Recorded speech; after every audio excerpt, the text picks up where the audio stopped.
Abrimos la gran tertulia de la economía en Capital Radio, hoy muy animada con los temas que nos trae el día. Además de Trump están pasando más cosas, aunque Trump capitaliza buena parte de nuestra atención y buena parte también de la sensación de incertidumbre que vive el mundo. Bueno, de su vuelta por Asia acaba de regresar Rubén García Quismondo, socio director de Equaval Abogados Economistas, paradas en China, Hong Kong y en Yakarta, Indonesia. Nos decía, ¿qué tal, Rubén? Pues muy bien, muy bien. Siempre que uno viaja por ahí, pues te vienen siempre ideas, observas el mundo, ¿no? Y he llegado a la conclusión de que está muy bien toda la transición y todo lo que nos preocupemos en los países ricos es muy importante.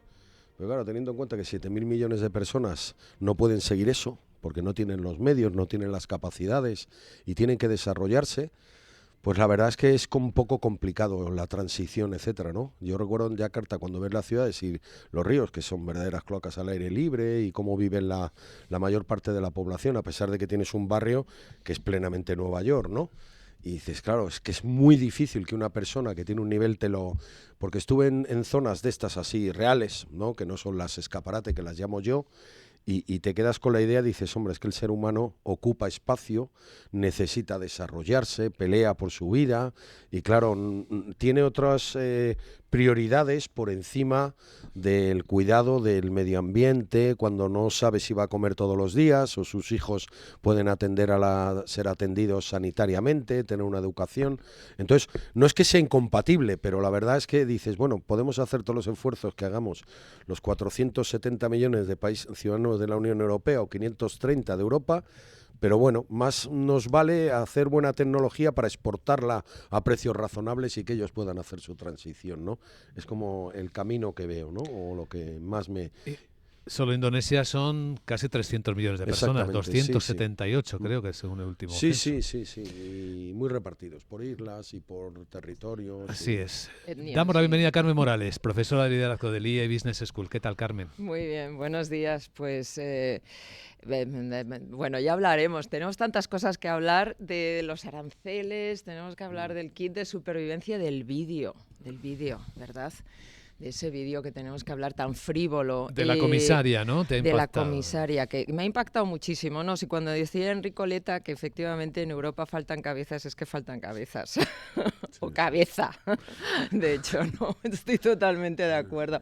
Es que esta frivolización transmitida por ese vídeo en concreto, ¿no? Yo no lo he visto. Esa falta de concreción ante catástrofes naturales o posible atraque preventivo de la URSS, que decía aquella canción de la movida, ¿no?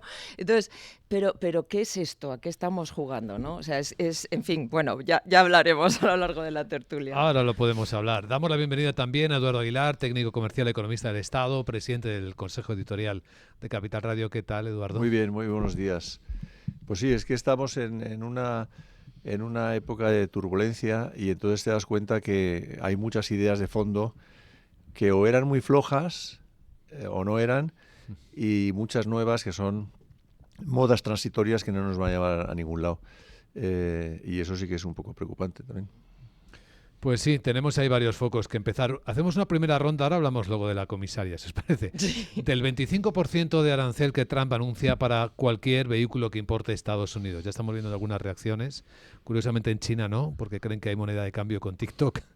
Pero, ¿qué es lo que pensáis al respecto a este impacto? Eduardo, además tú eres técnico comercial de economista del Estado, este sí que se va a notar, ¿no?, en el comercio internacional.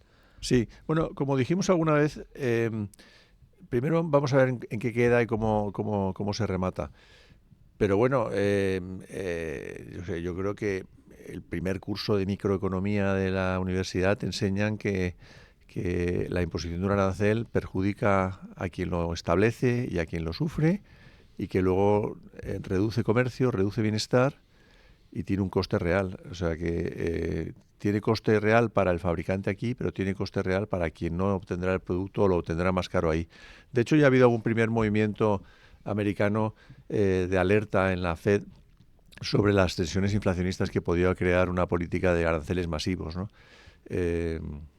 A mí me parece un completo dislate, pero es verdad que va a crear una reordenación industrial importante, porque lo que consiste, claro, básicamente es llevar fabricación al mercado. Pero claro, eso desde un punto de vista de eficiencia económica es muy opuesto a lo que se debería hacer, ¿no? El libre comercio tiene su teoría y tiene su teoría además muy plasmada, muy estudiada, no es opinión, ¿eh? Ya sabéis que nos faltan muchos detalles, ¿no?, de lo que ocurra cuando el arancel entre en vigor la semana que viene. De momento Trump, con esa habilidad lingüística que Dios le ha dado, ha explicado de esta manera. Trump lo hizo ayer cuando le preguntaban, él dijo que iba a comparecer para anunciar el arancel del 25%, de esta manera, escuchadle. Si las piezas se fabrican en América y un coche no, las piezas no van a estar sujetas al arancel. Tendremos una vigilancia muy estricta. Creo que esto va a hacer que los coches se fabriquen en un solo lugar. Se fabricaría aquí y lo enviaríamos luego a Canadá, a México, a cualquier parte.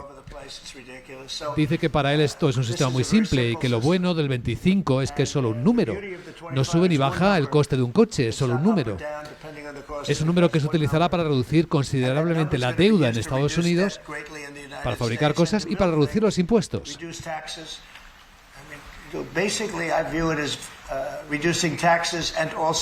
Básicamente dice que lo ve como eso, reducir impuestos, también deuda, y en un plazo bastante corto creo que tendremos un balance general excelente. Bueno, incluso en su equipo decían que podría llegar a ingresar 600.000 millones de dólares por esta vía. Hay quien habla del billón. Pero a ver, esta falta de concreción y toda esta, ¿verdad?, toda esta verborrea, en fin, al final estaba consultando esta mañana porque yo conozco alguna en México, alguna de las fábricas de automóviles que están en México, ¿no? Entonces tenemos 16, tenemos Audi, Volkswagen, en distintas localizaciones, ¿no? Pues en Puebla están esas dos. BMW, Chevrolet, Ford, General Motors, Honda, Infiniti, GIC, Jeep, Kia, Mazda, Mercedes. O sea, hay europeas, Nissan, hay japonesas, hay chinas y americanas. Claro, efectivamente. Y Tesla se va a abrir, ¿no?, en próximos en Nuevo León. Entonces, en una Gigafactory y todo esto. Entonces, hablando de eficiencia económica, dices, a ver, el acuerdo de libre comercio es lo que hizo que todas esas factorías se pusieran ahí, porque efectivamente el coste de producción de fabricarlas en México a fabricarlas en Estados Unidos era tremendamente beneficioso para ambas partes, especialmente para Estados Unidos, ¿no? La mano de obra, todo, ¿no? Entonces, dices, y esos son acuerdos firmados con el gobierno de Estados Unidos, ¿no? No hace tanto tiempo. Y entonces ahora de repente dices, no, ahora lo vamos a cambiar. Y luego no, que los componentes montados aquí se pueden ensamblar en otro sitio. Dices, pero vamos a ver. O sea, esta falta de concreción, y con Canadá lo mismo. O sea, que desde luego con Canadá y con México, esto todavía yo creo que tendrá mucho que hablar. Respecto a Europa, el otro día el profesor Tamames hablaba que efectivamente había habido una actualización de todas los aranceles, efectivamente que eran, estaban anclados en un porcentaje absolutamente ínfimo, ¿no? Y no se habían modificado a lo largo de los años. Ahora bien, esta especie de tasa general, ¿no?, sin hacer excepciones, es decir, puede aplicar a los coches, al aceite de oliva, al grano y al textil, ¿no? Entonces dices, a ver, que esto desde mi punto de vista, esto todavía va a tener mucho recorrido y va a tener, que negociarse o industria por industria o bien incluso a nivel de productos, ¿no? De todas formas, yo llamaría la atención sobre lo que ya va aflorando, ¿no? Sí. Y es que está obsesionado por rebajar la deuda. O sea, creo que Trump tiene efectivamente en la cabeza una pesadilla. Sí. De alguna manera tiene que detener esa deuda enorme que se le está marcando, máximos históricos, con un problema de déficit también acuciante, porque él prometió a su electorado bajar los impuestos. Y a ver cómo lo hace, ¿no, Rubén? Yo, a ver, de lo que ha dicho Eduardo y Carmen, lo suscribo totalmente. La teoría del comercio internacional dice que la eficiencia, la eficacia, etcétera. En Hong Kong recuerdo que tuve una conversación bastante larga con un compañero del Banco Mundial, ¿no?, y que mostraba su preocupación. Entonces, me decía, ¿y tú cómo lo ves, Rubén? Digo, bueno, pues yo te voy a dar una respuesta que lo justifica todo y si lo ves desde ese punto de vista, quizá tiene sentido o no lo tiene, porque como no lo tiene, pues tienes que buscarle algún sentido, ¿no? Si lo miras desde el punto de vista de la seguridad y no de la eficiencia o eficacia económica, puede tener sentido. El arancel históricamente ha sido el cuando quiero desarrollar una industria nacional frente a otra. No es más eficiente, no es más eficaz. Los que nos hemos dedicado al comercio internacional, y yo llevo más de 20 años viajando y en base a consultorías internacionales, no nos van a convencer. Era un mundo ideal, pero yo ya hace años que supe que esto iba a acabar. O sea, que ese mundo lo vi en el Brexit, ahora lo vemos con Estados Unidos. Entonces, si yo lo analizo desde un punto de vista de seguridad estratégica y de que a mi rival este sistema, yo he definido a alguien como mi rival, a China, ¿no? Y este sistema le ha beneficiado y no lo ha cumplido jamás. Jamás le importó lo más mínimo la Organización Mundial de Comercio, si había dumping, si había cárteles, si manipulaba esto o aquello, y poco más o menos que los occidentales éramos tontos, que poníamos los mercados y que iban absorbiendo, ¿no? Las cuotas de mercado de cualquier producto, el que definamos, de China son 70 y 80 y pretende seguir. O sea, sigue invirtiendo. Entonces todo el mundo habla de Estados Unidos, pero claro, yo tengo mi mercado y no vas a entrar. Te está diciendo, en mi mercado no vas a entrar, voy a desarrollar yo lo que quiera, supongo que con México al final llegará a acuerdos porque está al lado y le interesa, o con Canadá o con quien quiera, desordeno todo este sistema. O sea, me voy a cargar el sistema que cree, es que se lo está cargando además de manera sistemática, con ciencia, planificada y orientada. Entonces, en la conversación del Banco Mundial, al final él me dijo, pues Rubén, eso es una de las teorías que tenemos, ¿no? Es como que tienes toda la razón, digo, pero no es porque sea listo o tonto, sino porque cuando cualquier economista y gente del Banco Mundial, tal, lo vamos analizando, dices, esto no tiene ni pies ni cabeza, salvo que lo mire desde un punto de vista de seguridad, de que este rival se ha beneficiado y no le importaba nada. A mí me encanta ahora, cuando estaba allí en Hong Kong, oír a los economistas chinos quejarse del comercio internacional. Digo, pero bueno, ¿quién lo ha visto y quién lo ve? O sea, ¿quién lo ha visto y quién lo ve? Claro, sí. Yo he visto las subvenciones, es que he vivido años cuando el gobierno chino te daba un 5% por exportar sobre el precio del producto. Eso la gente no lo sabía. Y te daban ayudas, vamos, que el producto tenía un 40 y un 50% de subvención. Toda la industria de la automoción la han desarrollado con dinero público. Y ahora, pues, claro, entonces, bueno, es como el mundo se reordena. ¿Es más eficiente o eficaz económicamente?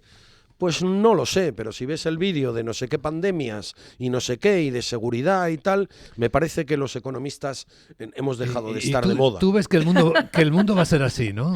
Va a ser un mundo autoproteccionista, yo veo intentando que las cadenas antiguas de valor extensas... No, pero bueno, la foto final no es esa, es decir, ¿no? Esto va a ciclos. O sea, ¿cómo va a evolucionar? Evolucionará para Estados Unidos. Fabricarán en Estados Unidos los bienes más caros, les saldrá más caro fabricarlo. Cuando todas estas casas, estas 19 casas, vean que el mercado se ha agotado, volverá a pasar lo que ha pasado. Verán que el mercado que tiene en el sur de México no tiene la capacidad suficiente para comprar productos americanos, porque claro, la mano de obra esa se habrá ido, porque ya no habrá esas fábricas.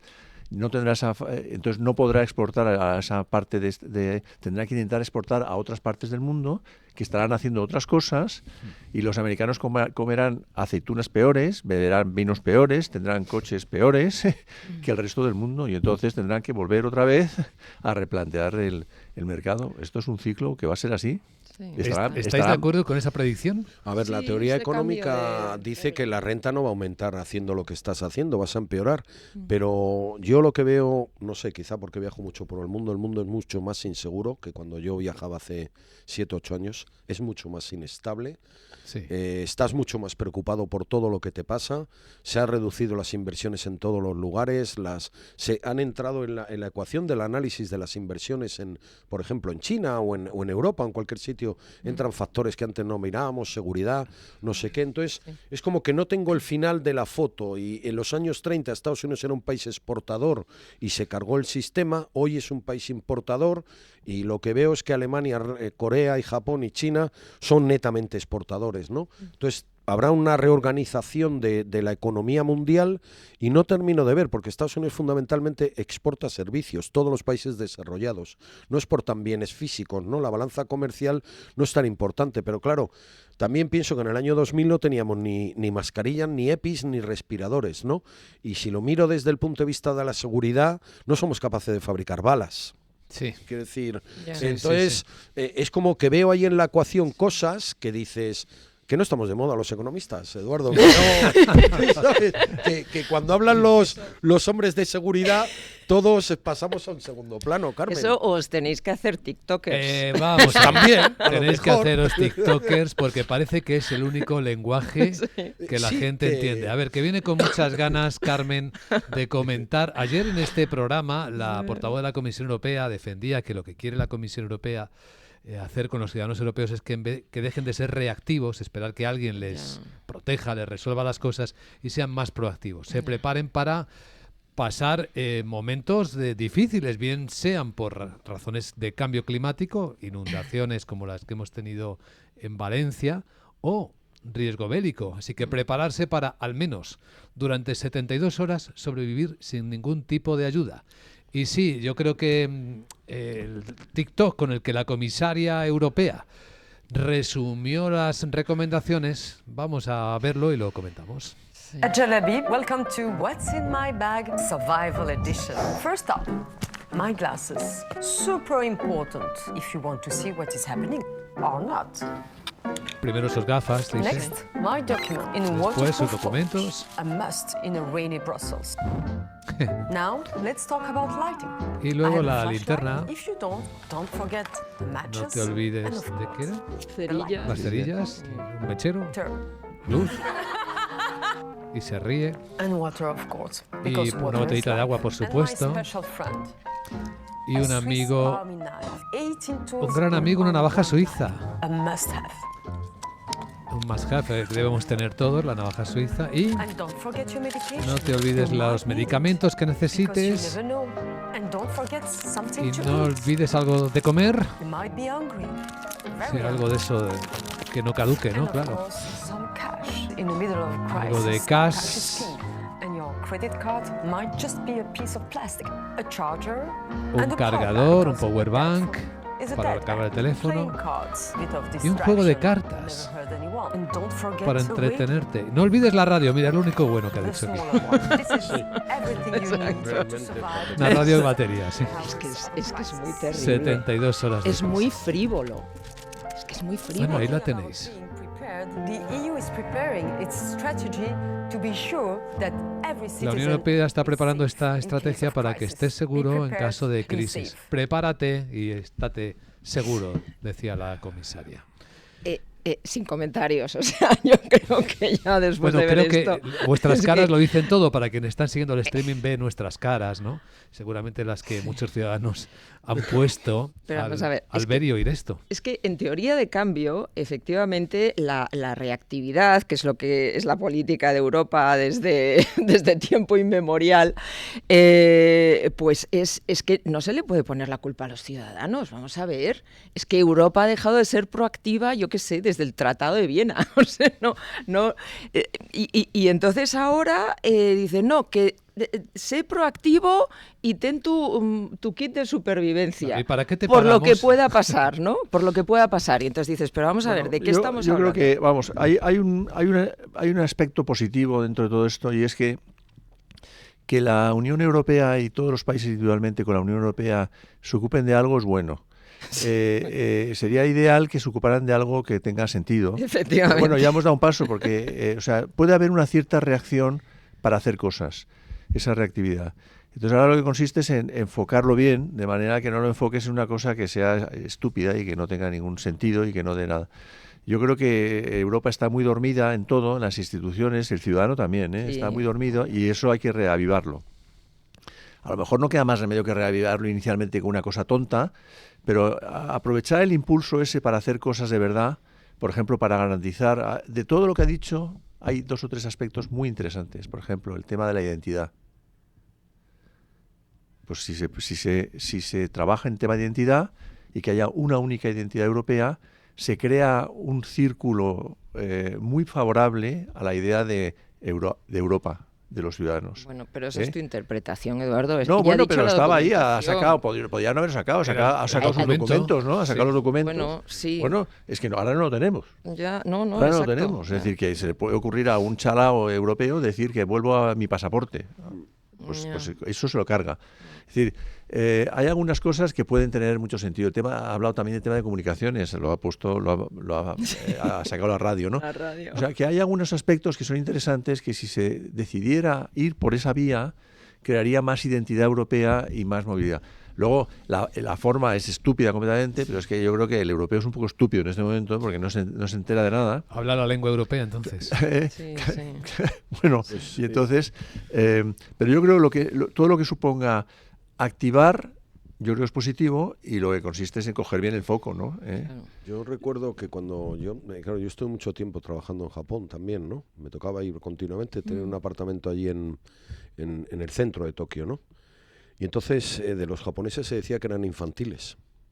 Y son infantiles, están tan protegidos, viven en una sociedad que va, digamos, siendo cada vez menor, que mantiene la renta por pérdida de población, hace ya 30 o 40 años, como le está pasando ya a China y le seguirá pasando en los próximos 30 o 40 años, si no, yo no lo estaré para verlo probablemente, pero lo va a ver como le lleva ya pasando tiempo a pesar de que manipule cualquier dato, ¿no?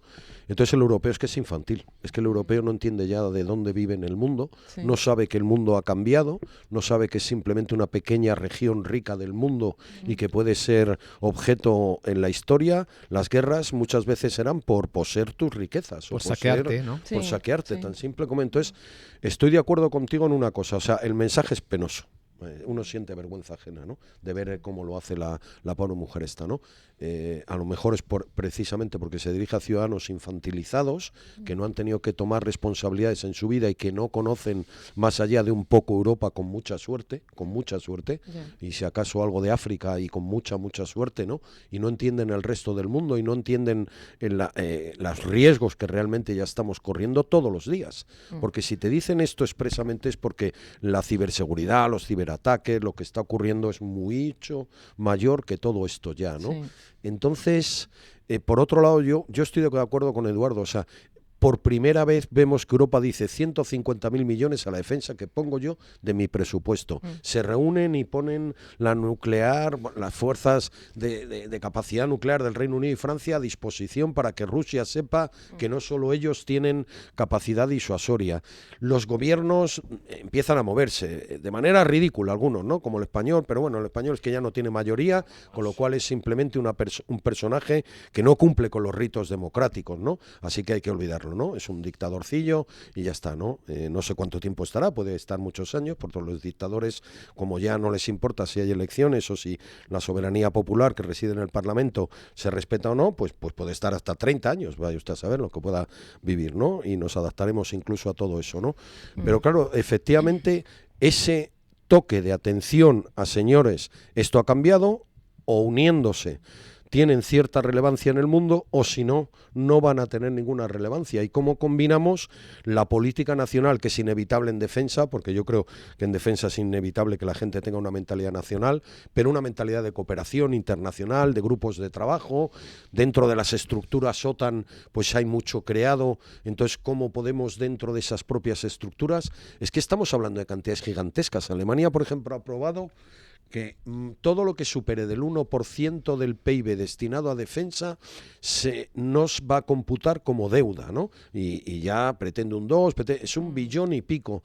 Ha permitido que los Länder tengan un déficit, está prohibido. En Alemania los Länder, o sea, las regiones, las comunidades autónomas, no podían tener déficit, tenían que siempre tener superávit, ¿no? Y les ha permitido un 0,35%, o sea, que es un esfuerzo mental, porque claro, es un país que sostiene a otros su estabilidad financiera, entonces tiene que ser muy responsable, porque si Alemania empieza a ponerse en duda, se nos cae todo el... Entonces a mí eso que dice Eduardo, yo quiero tener ese pensamiento, porque como viajo mucho por el mundo, lo veo más inseguro, más inestable, cada vez ves más guardias, más policía, más ejército, país que visito, y mira que visito países, lo veo más militarizado, más preocupación en seguridad, más personas así, ¿no? Entonces, bueno, Carmen.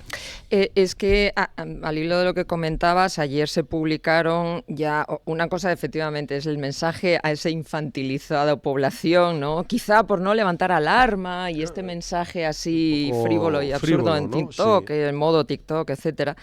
Pero efectivamente los estados ya están poniéndose. Ayer Keir Starmer anunció recortes sociales, ¿no? Y aumentar el gasto de defensa y 15% de reducción de ayudas administrativas. O sea, ya estamos hablando de cifras. Sí, Italia le ha comprado un gobierno laborista. Francia, emisión de bonos y aumento de impuestos también para pasar del gasto de defensa del 2,1 al 3,5% de su Producto Interior Bruto, ¿no? Entonces, claro, son cantidades ya serias. Aquí, cuando ayer habló Sánchez, pues Italia le ha comprado cazas a Estados Unidos, o sea, ya hay activamente gasto, ¿no? en defensa, en fin. Sánchez, nada, pues pájaros y flores, sin concretar, pero y además que no iba a haber en absoluto...